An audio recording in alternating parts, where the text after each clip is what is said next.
Hi hello అందరికీ నమస్తే. Welcome back to trending గుణ. మనము ఈరోజు కుమార శతకంలోని 11 11వ పద్యము 12వ పద్యము 2 పద్యాలను కూడా మీకు తెలియచేయాలని ఒక స్మాల్ వీడియో ద్వారా ముందుకు వచ్చేసాను ఫ్రెండ్స్.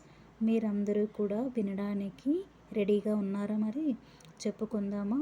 ఈ 11వ పద్యం గురించి మనము ఇప్పుడు చెప్పుకుందాం. మరి ఈ 11వ పద్యము ఏంటంటే, చెడ్డ పనులు చేయవద్దు అనుచు ఈ 11వ పద్యం మనము చెప్పుకుందాం. మనం ఇప్పుడు చేయకుము కాని కార్యము పాయకుము మరిన్ శుభం భవని భోజనమున్ జేయకుము రిపు గృహంబున గూయకు మెరు మనసు నొచ్చుగాత కుమార గూయకు మెరు మనసు నొచ్చుగాత కుమార.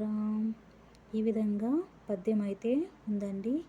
ఈ పద్యం యొక్క తాత్పర్యాన్ని మనం ఇప్పుడు తెలుసుకుందామా? మరి చెడ్డ పనులను చేయవద్దు, మంచి శుభకార్యములను విడువవద్దు, శత్రువుల ఇంటిలో ఎప్పుడు భుజింపరాదు, అంటే భోజనము చేయరాదు అని.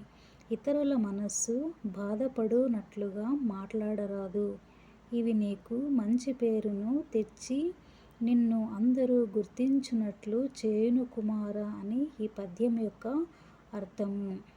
అదేవిధంగానే ఇప్పుడు మనము 12వ పద్యాన్ని కూడా మనము తెలుసుకుందామా? మరి మీరందరూ రెడీగా ఉన్నారా? నేనైతే వినిపిస్తున్నాను.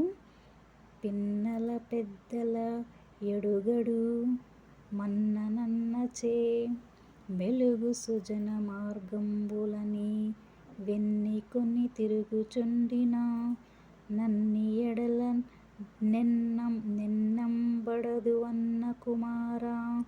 ఈ విధంగా పద్యమండి. అందరి ఎడల మర్యాదతో ప్రవర్తించమనుచు ఈ పద్యం అన్నమాట.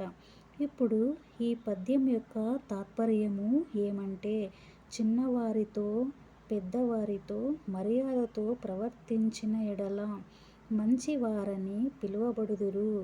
చిన్నవారితోనూ పెద్దవారితోనూ మర్యాదతో మనం ప్రవర్తించాలి. ఈ విధంగా ప్రవర్తించినట్లయితే అందరి ఎడల మనము మంచివారు అనేటువంటి పిలుపు అనేది వస్తుందన్నమాట. అదేవిధంగానే మంచి పద్ధతులలో ప్రవర్తించిన లోకమునందంతా ప్రఖ్యాతిని పొందగలరు. మంచి ప్రవర్తనతో అందరూ కూడా అందరి ఎడల ప్రవర్తించాలి.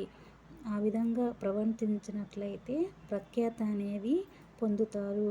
అందరూ నిన్ను మెచ్చుకొందురు. అందరూ కూడా మంచి ప్రవర్తనతో మంచి బుద్ధితో అందరి ఎడల మనము మెలిగినట్లయితే అందరూ కూడా నిన్ను మెచ్చుకొందురు. అది నీకు మంచిని చేయును కదా అని ఆ మార్గమును అనుసరించుము అని కుమార అని ఈ పద్యంలోని తాత్పర్యము ఈ విధంగా చెప్పబడినది.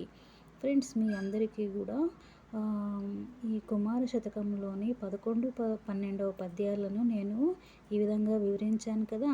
మీ అందరికీ ఇష్టమైన ఈ పద్యాలు మనము ముందు కాలంలో ఈ కుమార శతకము ఇవి ఉన్నాయి కదండి. ఈ శతకంలోని పద్యాలను తెలుసుకోవడం వల్ల ఎన్నో తెలియనటువంటి విషయాలను మనం తెలుసుకుంటామండి. ఓకేనా ఫ్రెండ్స్, అందరూ కూడా సబ్స్క్రైబ్ చేసుకోండి ట్రెండింగ్ గుణ ఛానల్ను. ఈ విధంగా నేను డైలీ మీకు పద్యాలను వినిపిస్తూ ఉంటాను. అదేవిధంగానే మరి ఒకరికి ఈ వీడియోను షేర్ చేయండి. మీ ద్వారా వేరే వాళ్ళు కూడా ఈ పద్యాలను వినగలుగుతారు. మీ అందరికీ కూడా చాలా థ్యాంక్ యూ.